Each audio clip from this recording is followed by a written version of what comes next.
Bonjour, bonjour. Bienvenue à tous et bienvenue dans l'émission Parlons des plantes, où j'invite des personnes à nous exposer leur vision de l'herboristerie. Et aujourd'hui, j'accueille Florence Pommery qui va nous parler d'astrologie et d'herboristerie, donc c'est assez original. Je vais la chercher de ce pas. C'est parti. Alors, allons chercher Florence.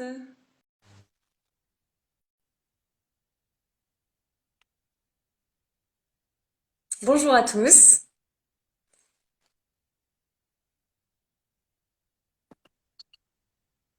Bonjour Florence. Ça a l'air de Bonjour fonctionner. Marie, ça va, Est-ce que merci et toi? Est-ce que tout le monde nous entend bien? Je vais faire un petit test. Est-ce que tu peux parler pour voir? Oui, ouais, Ok, vas-y. super. Bah écoute, je te remercie d'être présente ce soir pour le live. Merci à toi.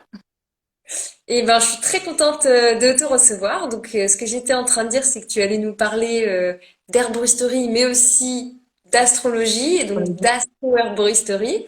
Alors moi, personnellement, je vais poser des questions peut-être très naïves parce que je n'y connais rien en astrologie, mais je trouve Ouais, ça très, très intéressant que tu puisses nous proposer une autre vision de l'herboristerie. Donc toi, tu animes le compte Instagram Les Herbes Créatives. Tu as suivi des cours d'herboristerie au sein de l'Herbotech, qui est une école en ligne canadienne qui est vraiment qui offre des cours de très grande qualité. Tu as suivi ensuite un cursus américain d'astroherbalisme et en médecine intuitive des plantes. Et aujourd'hui, tu proposes donc des séances d'accompagnement en astroherboristerie et aussi une formation, enfin plusieurs formations qui allient du coup ces deux domaines. Alors, je voudrais commencer par rappeler la définition de l'astrologie. L'astrologie, c'est un ensemble de croyances et de pratiques fondées sur l'interprétation symbolique des correspondances supposées entre les configurations célestes, donc la position et le mouvement des planètes du système solaire, et les affaires humaines, collectives ou individuelles. Et le mot astrologie, composé donc de astre, étoile et de logos, parole, discours, étymologiquement, ça veut dire c'est le discours sur les astres. Et ce que j'ai vu, c'est que les premiers écrits connus concernant les astres remontent à 5000 ans sous forme de tablettes d'argile sur lesquelles ont été consignés tous les relevés des mouvements planétaires observés par des prêtres érudits de Mésopotamie. Et ces observations auraient été faites dans un cadre religieux. Le mouvement des astres était perçu comme dépendant de la volonté divine. Voilà, je voulais ouais, introduire un peu cette définition, puisqu'on a pas mal parlé d'herboristerie jusqu'alors, que l'astrologie, c'est quelque chose enfin, un domaine que je ne connais pas et que je pense que plusieurs personnes qui regardent la vidéo ne connaissent pas non plus. Donc, je vais te laisser, déjà nous raconter un petit peu ton parcours et nous expliquer aussi pourquoi l'astrologie est venue se greffer et se connecter à l'herboristerie. oui. Déjà, merci Marie pour ton invitation. Donc, effectivement, moi, j'ai toujours été, quand j'étais enfant, en fait, j'étais très connectée à la nature, aux plantes.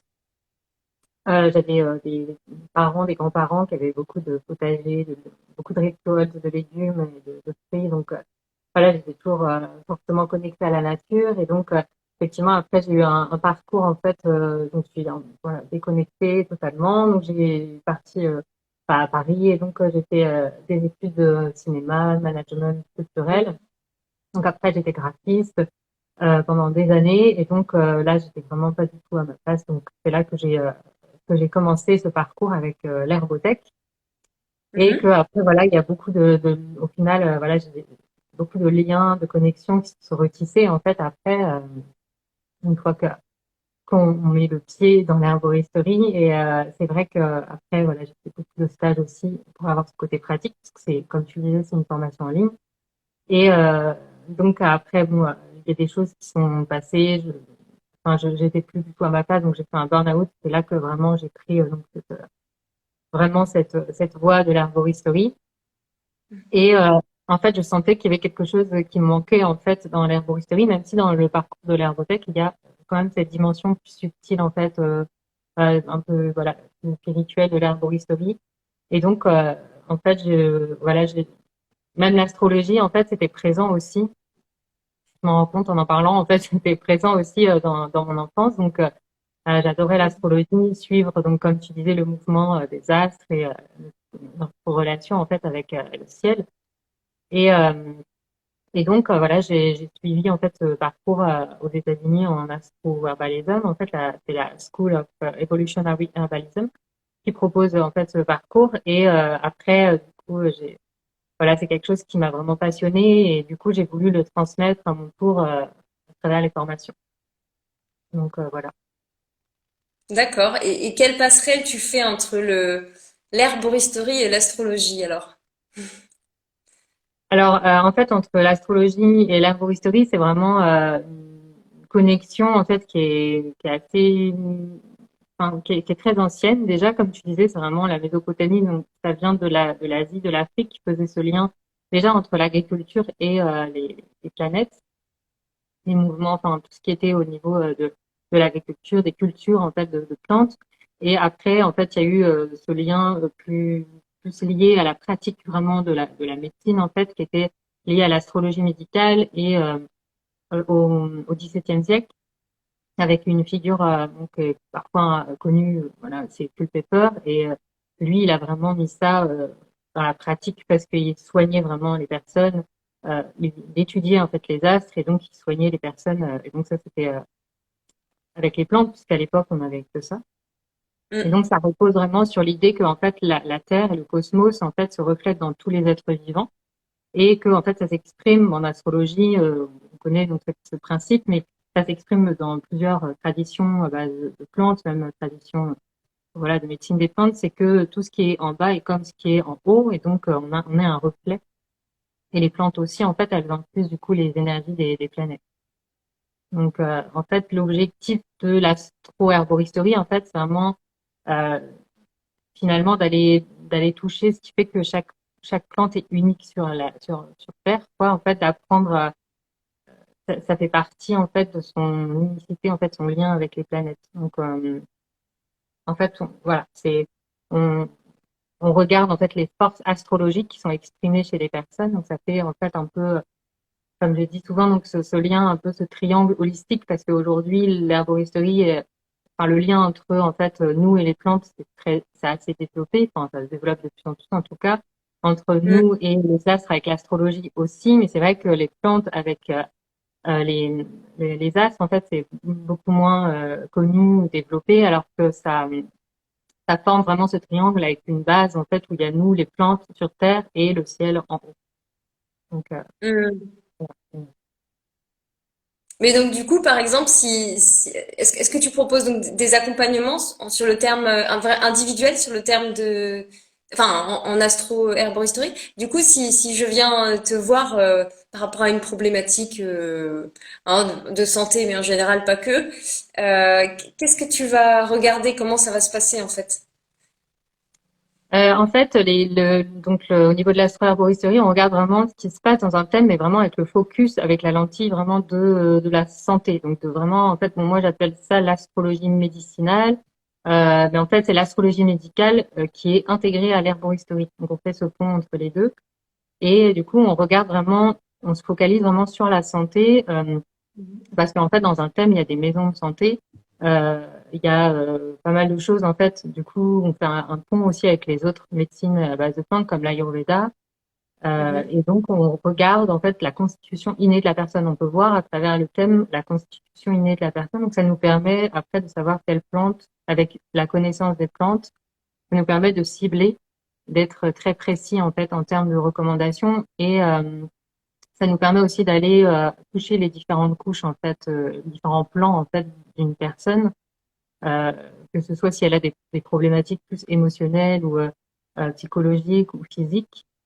Ça permet en fait vraiment de créer ce pont entre la science des plantes et vraiment cette médecine spirituelle des plantes en fait. Donc le thème c'est vraiment un outil qu'on rajoute en fait dans sa pratique d'herboristerie. Alors le thème c'est quoi exactement? Désolée, hein. Alors, le thème, c'est vraiment ta carte de naissance au moment où tu es né. En fait, du coup, tu as fait une photographie du ciel au moment où tu es né. Et donc, ça nous donne, voilà, ben, ton signe solaire, ton ascendant, ton signe lunaire, et tout ça, ça nous parle de différentes couches de l'être.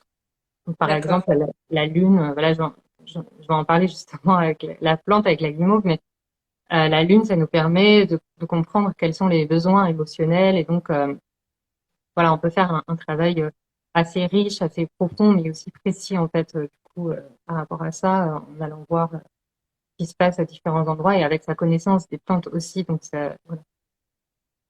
Alors, c'est un outil plutôt enfin, pas de diagnostic, on peut pas trop employer ce terme-là, mais c'est un outil qui aide à une meilleure compréhension. C'est ça, C'est ça. l'astrologie, finalement, c'est pour une meilleure compréhension de pourquoi on est comme on est aujourd'hui. Oui, c'est ça. Et puis aussi, ça nous permet de faire de la prévention, en fait, parce que souvent, voilà, on pense que voilà, on va aller voir, on va prendre, voilà, par exemple, enfin, une séance d'accompagnement en astro-arboristerie par rapport au fait qu'on a des problématiques, enfin, souvent chroniques, parce que aigus, ça va pas vraiment, même si les transits, enfin, le fait qu'il y ait des planètes qui bougent encore aujourd'hui, ça nous donne d'autres informations, mais c'est surtout pour faire de la prévention, mais sans faire de la prédiction non plus, parce que l'astrologie, c'est pas de la prédiction. Il s'agit pas de dire, oh là là, il va t'arriver ça à tel moment. Non, c'est vraiment voilà, de travailler, d'avoir une meilleure connaissance de soi et puis voilà, de faire aussi cette prévention, qui est commune, en fait, avec la naturopathie aussi, l'herboristerie. Euh, D'accord. Donc, il y a aucun lien entre astrologie et voyance, par exemple. Non, non, non, c'est vraiment pas l'objectif en fait de l'astrologie en fait en tout cas tel que je l'ai appris et tel que je la pratique vraiment à travers ce prisme des plantes parce que moi j'ai vraiment appris l'astrologie à travers les plantes médicinales et c'est ça que je trouve vraiment fascinant en fait c'est de connaître l'astrologie à travers enfin, aussi les cycles de croissance de la plante, comment elle pousse, son environnement, son profil énergétique, donc ça c'est ouais. D'accord. Et est-ce que dans ta pratique, quand tu as pu accompagner des personnes, tu aurais été bloqué si tu avais pas eu justement cette dimension-là, enfin cette connaissance-là? Si en étais resté juste à la pure herboristerie sans l'astrologie, je veux dire, est-ce que tu sens que ça a permis de débloquer des situations, de rendre évident certains éléments que tu n'aurais pas vus sinon, enfin. Oui, en fait, par rapport à avant, donc avant je faisais aussi, mais j'avais pas donc cette partie astrologie, astro-arboristerie. Et c'est vrai que ça me permet vraiment, je remarque que ça permet vraiment d'être beaucoup plus précis en fait. Déjà D'accord. d'avoir au niveau de la constitution, on est enfin, ça nous permet d'aller vraiment même avec tous les liens qu'on peut faire avec d'autres médecines, enfin les états tissulaires, etc. Ça permet et aussi après aussi d'utiliser les élixirs spagyriques parce que en fait l'alchimie la spagyrie, à travers les élixirs spagyriques, ça nous permet en fait d'ingérer ces forces planétaires. En fait, on ne fait pas que prendre des plantes, on prend aussi des planètes, enfin, entre guillemets, des énergies planétaires.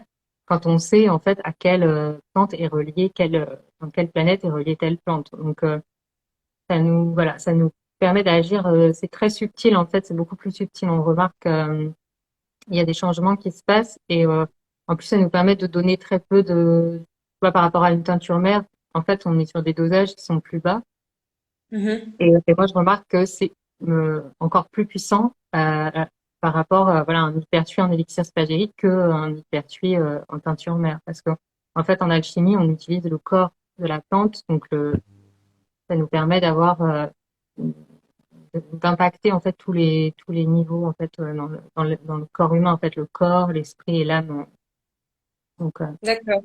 Il y a une dimension subtile qui est amenée avec cette approche-là. Est-ce que ça veut dire quoi, spagyrique?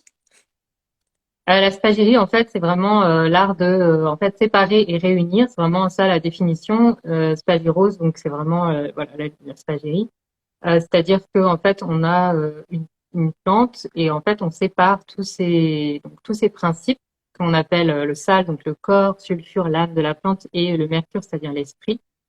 Et donc, Mhm. ensuite, on les réunit avec des processus, des étapes que l'on suit, et donc qui sont beaucoup plus longues en fait que créer une teinture mère. Mais après, comme je disais, elle va agir vraiment sur tous ces aspects Donc on suit avec la plante en fait, on suit les mêmes étapes donc de purification, de calcination, on brûle en fait dans la plante. Donc voilà, il y a tout un aussi un quelque chose enfin, qui se passe chez la personne qui fait elle-même l'élixir spaghetti. D'accord. Parce que du coup, si moi je viens te voir pour un conseil, tu vas me préparer, c'est toi qui vas ou tu vas demander à quelqu'un de préparer un élixir, c'est ça? Ou comment ça se passe? Alors en France, la spagérie, enfin elle s'est très peu développée, c'est très Ouais, peu connu. Alors qu'en Suisse, par exemple, en Allemagne, les pharmacies elles le proposent comme l'homéopathie d'accord. en fait parce que c'est proche de l'homéopathie. Mm. Mais bon, moi j'en fais, mais en fait il y a quand même des personnes en France on peut trouver des personnes qui font des élixirs, mais par contre ils les préparent pas de manière individuelle. C'est vraiment des plantes qu'on peut trouver, par exemple, Mm. l'élixir d'agrippome cardiaque, par exemple. Mm. Euh, l'élixir, voilà, on trouve certaines plantes, mais on ne peut pas trouver tout parce que après, faut aller en Suisse, dans des pays. D'accord. Ok. Et du coup, eh ben, est-ce que tu pourrais nous parler de la guimauve, du coup? Rentrons avec un exemple très concret, Oui, justement. oui, oui. Bah, la guimauve, en fait, justement, donc c'est vraiment une plante qui est fortement liée à la lune. Donc Mhm. moi, c'était la première plante en fait qui m'a attirée, qui a vraiment résonné avec mes énergies quand j'ai commencé mes études d'herboristerie. En fait, voilà, je me disais oui, bah, c'est parce que elle est douce, voilà, il y a une énergie vraiment très douce dans la guimauve. Et en fait, après, quand j'ai étudié l'astro-herboristerie, je me suis rendu compte que voilà, c'est souvent ça. En fait, on pense qu'on est tel signe ou tel signe. Et en fait, je me suis rendu compte que ma lune natale, elle était très très forte dans mon thème. Ça veut dire que voilà, elle a une forte présence en fait. Donc là, j'ai compris ce lien en fait entre la guimauve qui est lié à la lune et donc mon thème à moi. Donc pourquoi ça avait résonné. Mhm. Et c'est vrai que en fait, j'aime beaucoup la conseiller aussi parce que bah, déjà tout simplement parce qu'il y a déjà beaucoup de personnes qui sont dans cet état en fait de sécheresse. Donc c'est une plante très hydratante au niveau physique. Et Mhm. en fait, c'est aussi une très belle plante pour s'initier aux enseignements de la Lune. C'est vrai qu'il y a beaucoup de personnes, enfin, de femmes surtout, qui sont très attirées en fait par l'astre lunaire. Et c'est vrai que le faire à travers les plantes lunaires, pour moi, c'est encore plus puissant. Mm. En fait, on retrouve, tu vois, les qualités humidifiantes, adoucissantes de la guimauve. Elle se reflète vraiment dans les qualités énergétiques de la Lune parce qu'elle a ces mêmes qualités. En fait, la Lune, elle est liée aux muqueuses. La guimauve, elle agit sur les muqueuses du corps. Mhm. Euh, et après, elle va avoir tout cet aspect, ça va se refléter au niveau émotionnel et psychologique. Par exemple, toute cette douceur, cette tendresse, en fait, ce côté nourricier, bah, qui renvoie aussi aux qualités de la Lune. Ça va adoucir aussi au niveau de la dureté, un peu les personnes qui sont rigides psychologiquement, un peu dans le contrôle, un petit peu. Et donc là, c'est là qu'on pourra utiliser l'élixir spagérique, même si on peut aussi aller vers l'élixir floral. Mais parce que justement, quand on veut aller travailler avec l'énergie de la Lune ou que voilà, on veut dialoguer, un peu cultiver ses relations avec la Lune, on peut, c'est très intéressant, bénéfique d'aller vers la guimauve. Mm. Et à quel moment on établit le lien entre la lune et la guimauve? Est-ce que c'est que ça a été écrit dans quelque part ou enfin Oui, alors disons qu'on trouve beaucoup de sources des fois qui se contredisent sur ça, sur les correspondances plantes-planètes. Et en fait, pour d'accord. moi, c'est important de faire des correspondances qui font sens, en fait, déjà par rapport à ce qu'on connaît. Et Mhm. en fait, oui, il y a des choses qui ont été écrites, bah, notamment par Culpeper, mais en fait, pour moi, c'est bien c'est ce que j'apprends en fait, c'est d'avoir enfin voilà, un guide en fait, c'est-à-dire, par exemple, la guimauve, on retrouve déjà une coloration argentée au niveau de ses feuilles qui nous fait penser en fait à Mhm. la lune. Après, c'est ce que je disais, il y a les actions, donc vraiment cette action liée à l'eau hydratante dans notre corps qui s'adresse à notre corps d'eau vraiment, donc déjà là, on se dirige aussi plus vers la Lune qui a cette énergie froide et liée à l'eau aussi, liée Mhm. aux muqueuses, le fait voilà, qu'elle s'adresse aux muqueuses. Et puis après, on fait des liens, oui, avec ce côté en fait yin aussi réceptif de la Lune qui va aussi refléter en fait cette nature de la guimauve. Et puis on regarde aussi l'environnement en fait. Déjà, c'est la première chose, on regarde l'environnement dans lequel elle pousse, où elle aime pousser. Et en fait, la guimauve, elle adore l'eau. Donc déjà, ça nous donne aussi une indication sur l'élément et la planète auquel est reliée la Lune, la guimauve. Donc du coup, on fait vraiment des D'accord. correspondances comme ça, mais qui vont faire sens par rapport à, voilà, on regarde déjà, on regarde la plante, on se dit, mais à quelle planète elle peut me faire penser quand on connaît les planètes. Mm. Et Mm. du coup, c'est vrai qu'on peut avoir, après, on peut débattre, ou avoir plusieurs opinions. Mais en fait, c'est vrai que, par exemple, je prenais aussi l'exemple de l'Achillée millefeuille.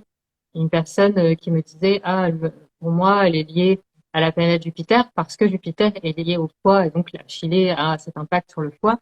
Mais pour moi, quand je la vois, c'est vraiment il y a il y a une grâce, il y a quelque chose de délicat et ça me fait plus penser à Vénus déjà. Donc après, il faut aller chercher, Mm. faire tisser comme ça, comme des fils, en fait, des liens entre les choses. D'accord. Donc il y a pas forcément, il y a un peu de subjectivité peut-être dans les liens qu'on peut faire entre les plantes et certaines planètes. Bah, pour moi, il y a quand même plusieurs, c'est un peu comme ça peut être comme une enquête, en fait. Il y a plusieurs, voilà, plusieurs Mm. choses. On va voir, on va vérifier vraiment plusieurs choses.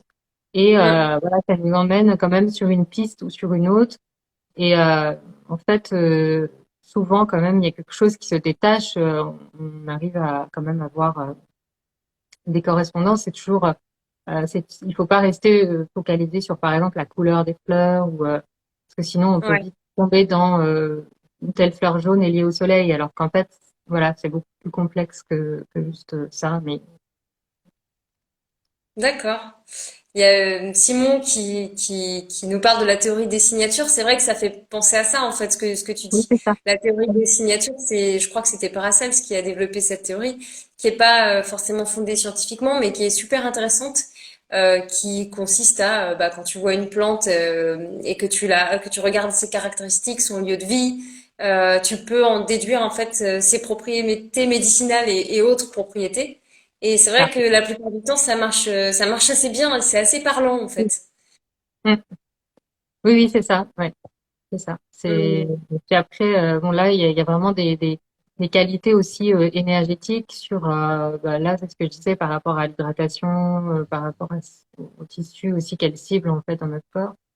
Et puis après Mm. on peut aller vraiment encore plus précis sur par exemple les la progestérone liée à la lune. Donc après il y a vraiment des choses ouais, qui sont encore plus précises. Mais en tout cas, c'est vrai qu'il y a cette capacité de la guimauve, quand on prend la guimauve, à améliorer en fait la capacité du corps à recevoir des nutriments en hydratant. Et en fait, cette capacité d'absorption, c'est vraiment lié à la Mhm. lune aussi. Donc, ça, il y a plusieurs choses à aller observer. D'accord. Et petite question bête, comme on a une connaissance un peu qui, tu sais, qui évolue bah, des planètes, quoi, de l'astrologie tout simplement. Enfin, l'astronomie et donc, bah, j'imagine l'astrologie. Enfin, est-ce qu'il y a une évolution en fait aussi est-ce que l'astrologie c'est un peu gravé enfin c'est en gros gravé dans le passé et puis on vient utiliser un savoir qui a déjà été développé pendant des millénaires et puis on le fait pas trop évoluer ou est-ce que c'est un savoir qu'on fait évoluer compte tenu que qu'on découvre pas mal de choses en plus sur le système solaire, sur les planètes, sur est-ce que ça évolue quoi? Oui, ça évolue. Enfin, disons que c'est surtout en astroherboristerie par rapport à ce qu'on découvre par rapport aux plantes, enfin aux liens plantes-planètes. Ok. Parce que l'astrologie, elle, elle peut paraître figée, mais en fait, elle bouge. Enfin, il y a beaucoup de mouvements en fait qui se passent en fait au niveau ce qu'on appelle les transits en fait, c'est-à-dire bah, ce qui se passe vraiment en ce moment en fait depuis je sais pas 2 mois, tous les mouvements qu'il y a au niveau des planètes, qu'il y en a qui se déplacent plus vite que d'autres. Donc, il y a aussi une dimension collective qu'on peut retrouver aussi dans la santé, dans l'astrologie médicale. Mais c'est vrai que Mhm.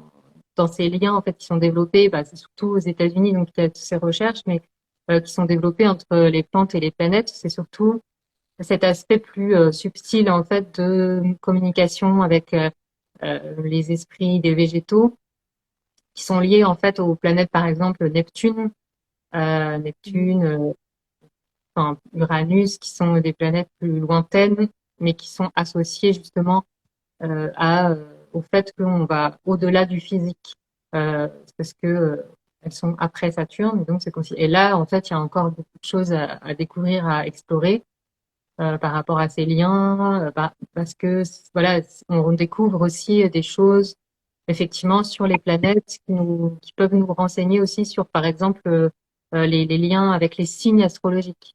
Ça, c'est aussi en plein développement, enfin, en pleine exploration aussi.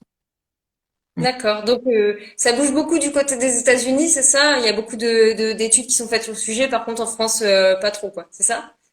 Non, oui, c'est vrai que en fait, c'est surtout qu'il y a des personnes qui ont aux États-Unis qui ont des astrologues en fait qui explorent cet aspect à l'astrologie médicale et donc D'accord.